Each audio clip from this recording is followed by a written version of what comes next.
Recording and streaming your church's Multiview has become very popular lately.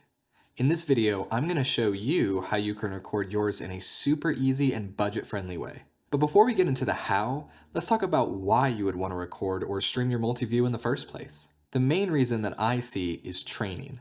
If you have people who are new to live production, they might not understand how the whole process works and how their particular role fits into it. They just see cameras running around and someone in the back pushing buttons, but they may not understand the entire flow of the situation.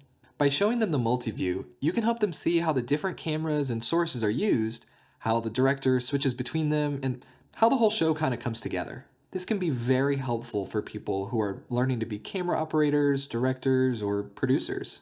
Another reason is just to improve your skills. Even if you're not new to live production, you can always learn from watching others and how they operate. By seeing how someone else directs a show, you can pick up on their patterns, habits, techniques, and just different tips in general. You can also see how the camera operators work together, what types of shots they might get, how they move from one position to another, and how they follow the overall flow of the service. You might discover some new ideas or ways to improve your own skills. Or maybe you just want to show off to your less tech-savvy friends and family and impress them with your awesome production skills. Look, I'm not here to judge. Whatever your reason, recording or streaming your Multiview is a great way to document and showcase your live production, and it's very simple to do. You just need to take your Multiview feed and send it to some sort of recorder. The big problem is, usually your switcher will only have one Multiview output, and you'll need that for your actual Multiview monitor. So how do you get another output for your recorder? Well, the way I see it, you have two main options. The first is to simply split the HDMI signal with a cheap splitter like this one. The link is in the description.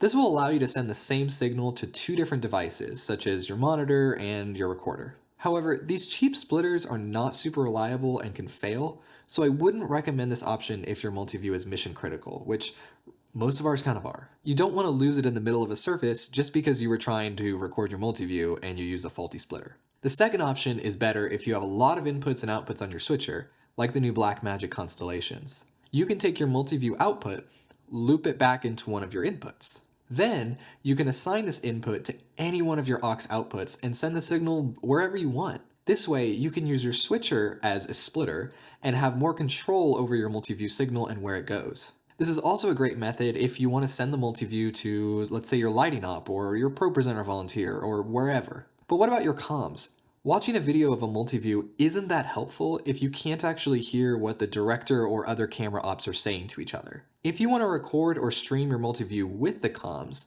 you'll need to get the audio out of your comm system and combine it with your video signal somehow. How you do this depends on what kind of comm system you have, so you're gonna have to figure that part out for yourself based on your particular situation. If you happen to use the EarTech Ultralights, which we use, I have a video on how to set that up here on the channel. Once you have your audio and video signals, you'll need a recorder that can take both of them and then record or stream them together. There are a bunch of different devices that can do that, but let me show you how we do it at my church. We use an ATEM Mini Pro ISO for streaming and recording our services. We pass in our program feed, a clean feed, and our Multiview as inputs to it. We then plug our comms output into mic 1 on the side of the ATEM. Then we record and stream the program feed out to YouTube like normal, and we mute all the other audio sources just to make sure we don't accidentally have our comms showing up in our church service online. But since this is the ISO model, it means that we can also record the individual inputs alongside the program feed, both the video and the audio sources. So after our services, I'm able to just combine the audio and video in my video editing software of choice, and voila! I have a Multiview with comms that's all ready to view and share with whomever I need to. If I wanted to stream the Multiview with comms, I would have to either stream it instead of our program feed, which would be silly, or send the Multiview output to a separate encoder. I could also just set up a separate ATEM Mini specifically for this purpose. And for the price, about $500 for the ISO version, the ATEM Mini honestly makes a lot of sense. We personally don't have a good reason to stream our Multiview though, so I'm probably just going to keep doing it the way we're doing it for now, but it's good to know that we could do it this way if we wanted to. I hope this helps you understand how to record or stream your church's Multiview. If you have any questions, feel free to leave them below in the comments and I'll try to get to them. Until next time.